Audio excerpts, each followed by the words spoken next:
Hello.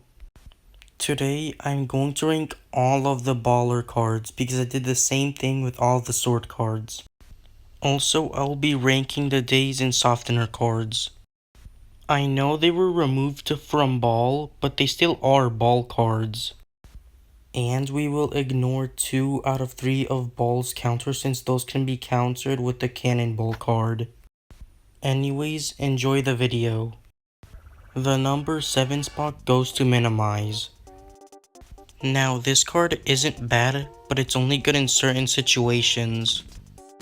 Like if you were hit by a multi-hit attack, as most multi-hit attacks do 1 to 4 damage, then using minimize would be worth using as multi-hit attacks. May take a good bit of your health. But if the enemy did heavy hitting attacks that deal around 10 to 20 damage, then minimize isn't worth using because minimize only reduces the enemy's damage by 2.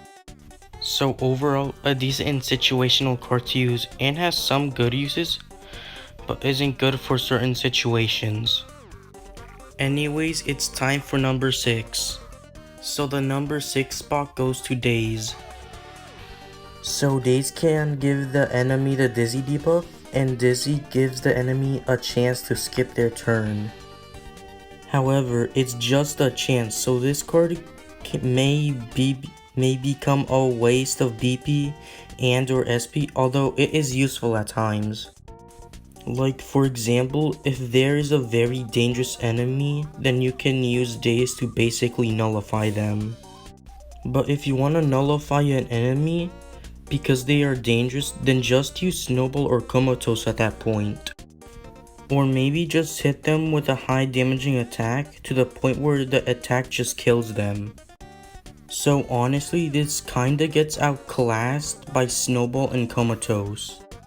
But the reason why I say kinda is because Snowball and Comatose got nerfed. The nerf was that for every card you have equipped, the attack deals -1 damage. So it's not completely outclassed by both of them. At least it's good anywhere, unlike minimize though. So overall, Daze is a decent and situational card that can be replaced and kind of outclassed by other cards. Anyways, number 5 is Softener. Honestly, I don't have much to say about Softener. It basically removes one of Ball's biggest weaknesses, that being defense. Softener applies the defense down debuff, which lowers defense. And Softener is very similar to Power Shot. What I mean by that is that Power Shot in Softener is only good for defense. So enemies with no defense make Softener useless against them. So overall, Softener is a good card but can be useless in some cases. And now it's time for number 4. Number 4 is Comatose. So Comatose is a good card that can just straight up disable enemies and lets you focus on other things. Like if there's a dangerous enemy, then you can just put them to sleep and take care of everything else. But if you hit them while they are asleep, then they will wake up. So overall, it's good for battles that will take some time and probably be useful for other things too.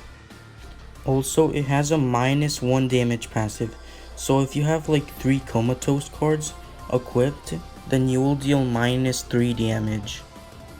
Anyways, number 3 is Fireball.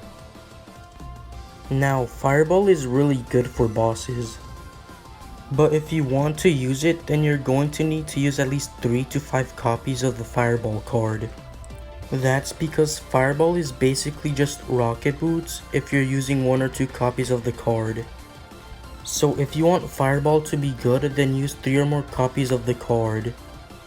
That way, Fireball can actually be useful, or you can just use rocket boots. So Fireball is a good card, but can get replaced with rocket boots. Okay, now it's time for number 2. So number 2 is Snowball. So Snowball is quite a good card that can freeze the enemies. It's like Comatose, but you only really need one copy. Having more than one copy just gives the enemy that was frozen one more damage taken when the freeze effect expires. And they are frozen for 3 turns, no matter the amount of Snowball cards you have equipped. So it's a very simple yet effective card to use, which is why I rank it number 2. And now number 1 is linebounce. I don't have much to say about linebounce. Using 3 charge cards, Anti-Up, Aggressor, and Baller already gives linebounce 9 damage in total, I think. And that's not counting Ball's base damage, Ball's upgrades, and the first strike effect when you hit an enemy before the battle starts. And its damage slowly goes down for each enemy hit. So overall, it's Ball's best card right now, and can hit everything. And that's the end of the video. Bye.